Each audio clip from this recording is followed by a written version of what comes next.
grape juice? Nope, you're set on orange juice? Yeah.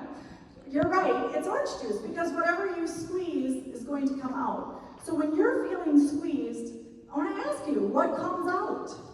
Are you getting frustrated? Are you getting mad?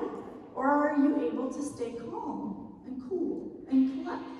Right? So whatever's still in there is going to come out. And the good news is, we can shift this, right? And so I remember a time as a speaker where if I wouldn't have had my PowerPoint up, I would have been very nervous, I would have been sweaty, I would have been just getting a little short. And this time, I had the same thing happen, but because I had gone through this process enough times and given myself some practice, but also just remembered it's all about connecting with people.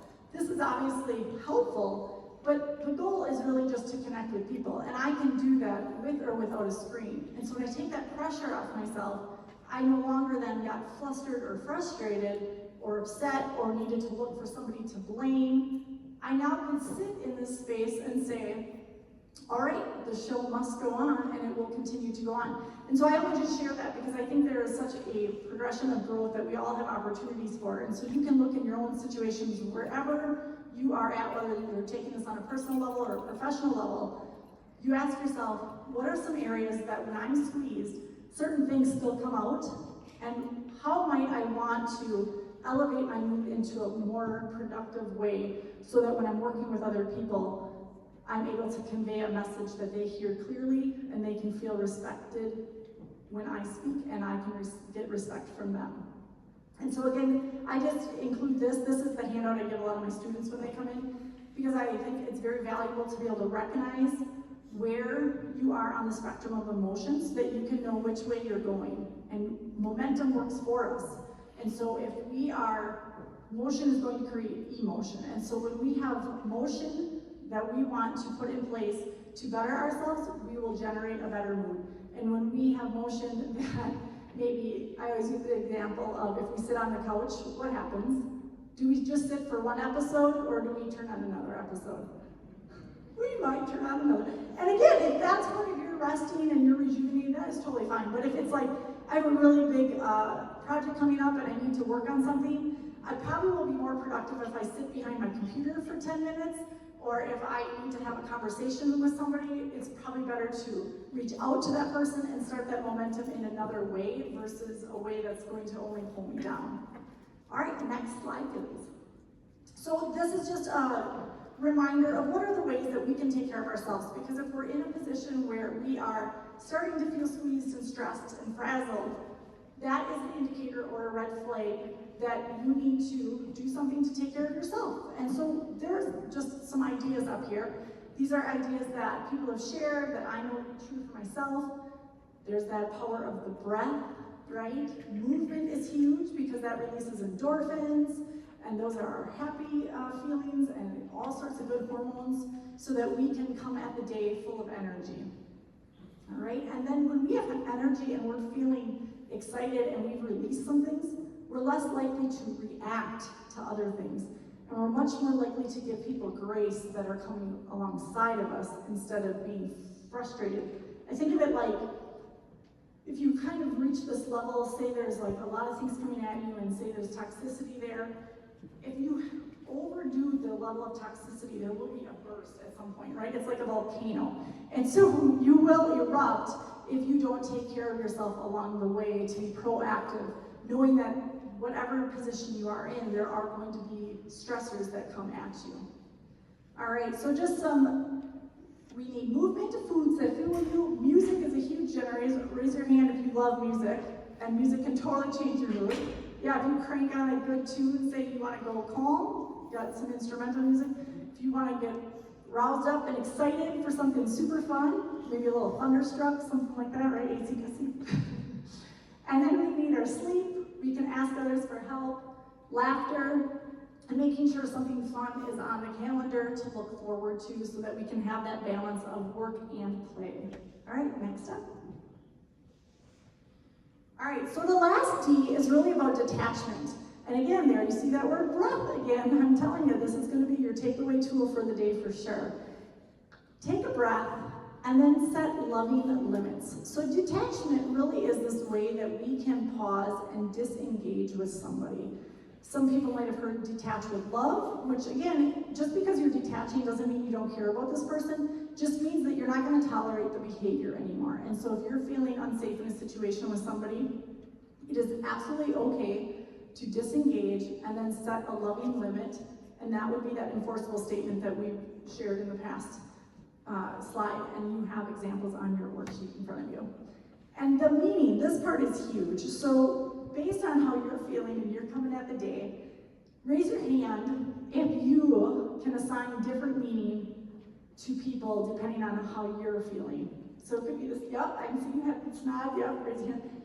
Absolutely, if I am coming at the day and I am tired and I'm already frustrated before I even left the house, and now somebody needs something else from me, what might happen? Somebody needs something else, another need.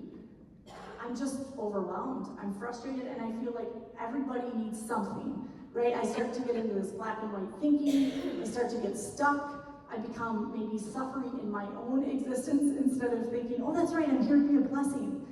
So we can get stuck, and that's totally normal, but I think we need to just recognize, again, so if we're starting to respond that way, what's going on for us? And then the shift is really make meaning that empowers you and empowers that other person. So if somebody is coming and they're having a short tone with you, now you know what's happening. They're back here. So your job is to bring them up here.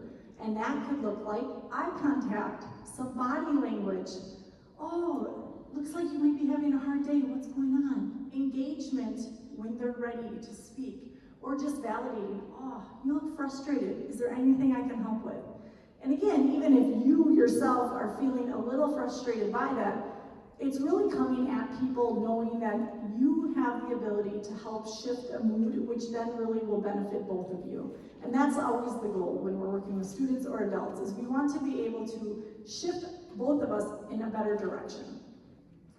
And all of these meanings stem from a thought. So my rooted thought that I choose to come to work with is, I want to be a blessing, and I believe this person can be better. So if their behavior to me is not nice, I know for a fact they can be better.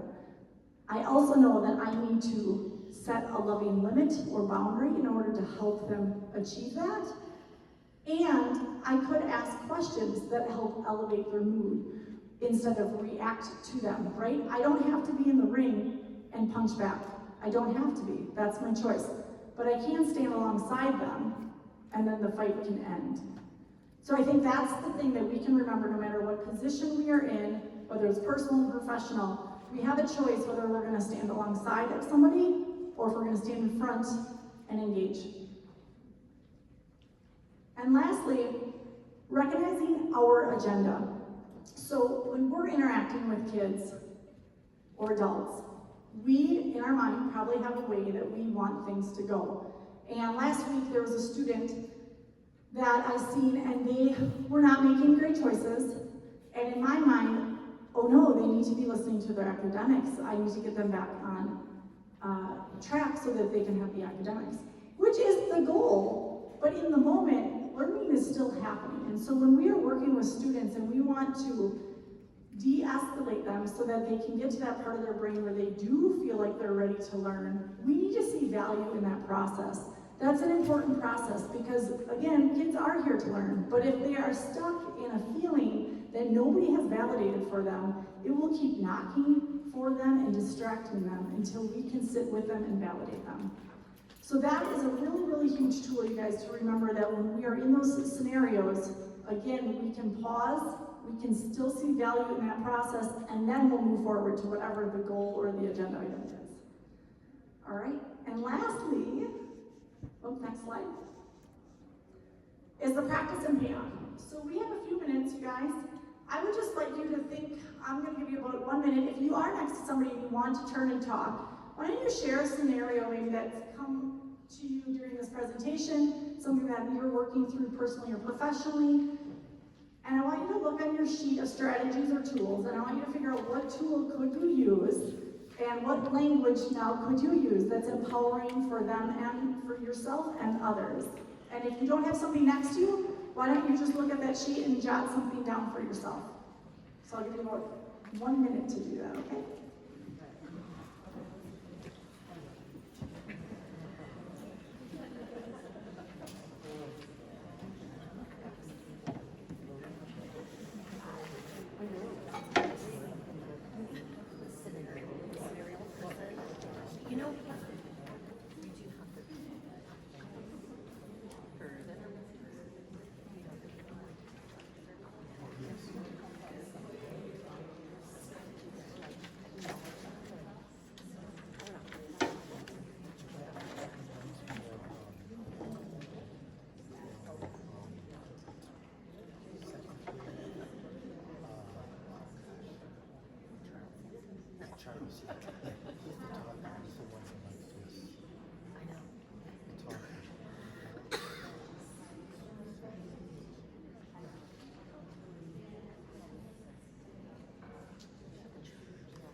All right, I love hearing the conversation. Does anybody want to share an example that was shared by a fellow neighbor or one that you're thinking about?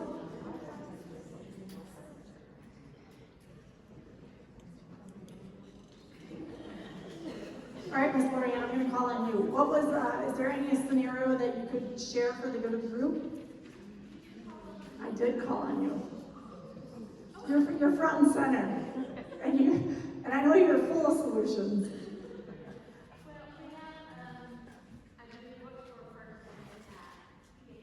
Yeah.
Oh, I love that. Let's give them a round of applause. Woohoo!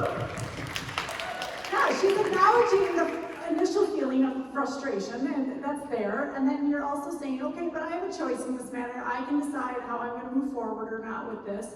And I can do that in a loving and respectful way. It doesn't always feel like the default setting, right? But it's a skill, and that's why we have to build it. Just like we build muscles, they're only going to get bigger the more we practice something.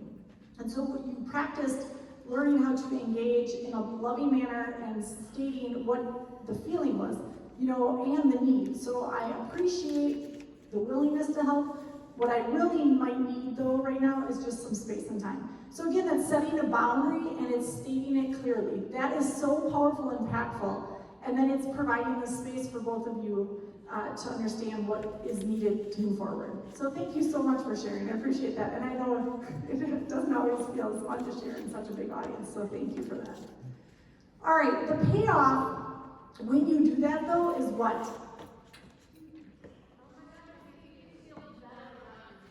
Yes. So much.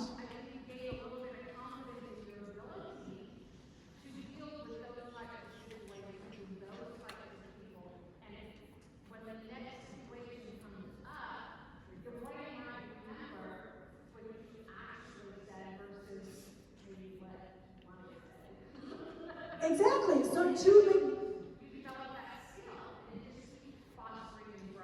exactly. So two big things that Lorianne said. You will definitely feel better, which highlight of this feeling better, guys. Guess what gives you more energy? Just a guess. Do you think that you get more energy by feeling mad and reactive to people and finding ways to be annoyed every day? Or do you think that you get more energy by stepping in the direction of solution and finding possibilities and figuring out how to convey what you need? 100% you will have more energy at work every day with your family if you choose to interact in a way that's calm and respectful for both parties. Because then you're in a place of solution and problem solving, which is up here versus back in that brainstem. And then you have energy to give. And then the other piece was just really about that skill. So the more that you practice it, and as you saw in what's a need for adults, we have to practice the skills over and over, otherwise we lose them as well. And so being able to be in that space where you're continuing to challenge yourself to practice those things that are good for you and others. So thanks again for sharing that. All right, next slide. All right, so just as we wrap up, you guys, and then you're gonna move on. Fun facts, 85% of people's success in the job force is determined by people's ability to relate to their coworkers. That's huge, or relate to the students. This is a reminder, just a collective experience here. We can all relate to emotion. We all know what that is. Feelings are relative, but we all know what feelings are. And only 15% of people's success is actually determined by job knowledge and technical skills.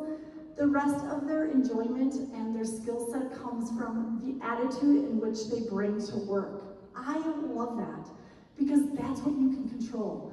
We can control our attitude by how we choose to show up and be ready to be here with others. So when we have mutual respect, which equals de-escalation, it does us all good. It is a win-win. You matter, I matter, we matter. All right, next. When I give somebody a piece of my mind, I actually, in return, lose a piece of my mind. There's a way to share your message so that it doesn't have to feel abrasive, and then it becomes that win-win for both of you. And our last slide is just in closing, just be kind. Remember that everybody out there is fighting a bit of a battle, whether that's a student who's destroying things and we don't quite understand why. There's something there, they're meeting a need. A behavior is always a symptom to a need that somebody is having. And so when we can choose to just be present a bit longer with somebody and look past the behavior and try to understand what is the need and acknowledge that need, but then also hold them accountable and set loving limits, that really is a gift for all of us to continue to enjoy. So I just want to thank you for giving me the gift of your time and being here. I will be out here down front or up front if you have any further questions. Otherwise, I'm in the email system, jessica.stickle@prescottschools.com. So please follow up if you need anything else. But have a wonderful day. Thank you, everyone.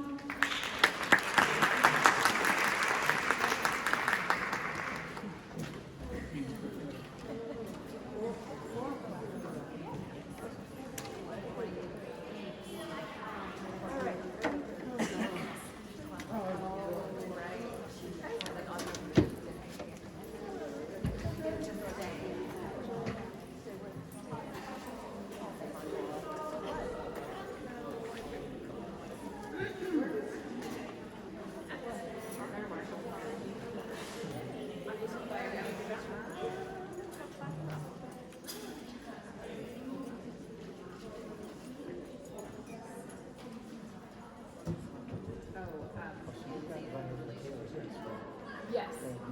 Yeah, are you gonna go? Oh, yours is okay. I am.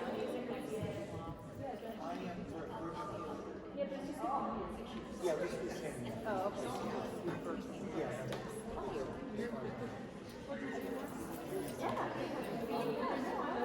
Okay.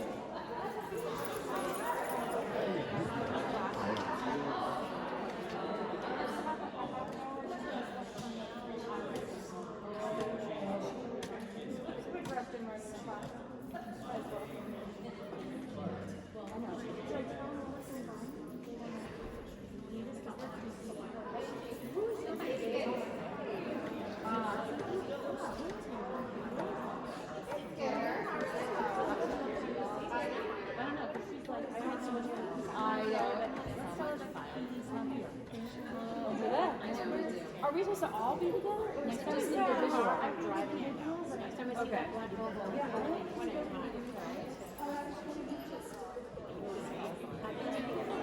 And like I'm so annoyed at this stupid phone. I figured there's nobody inside there. Yes. That's what I did. Yes. But I can't. I know.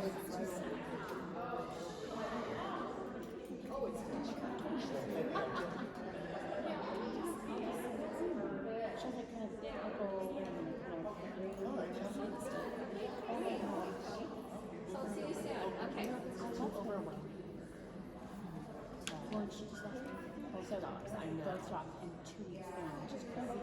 But also, I get it because when elderly people do that, and they grew up together, so they were 12 and 14, so they hung out. But yeah, that's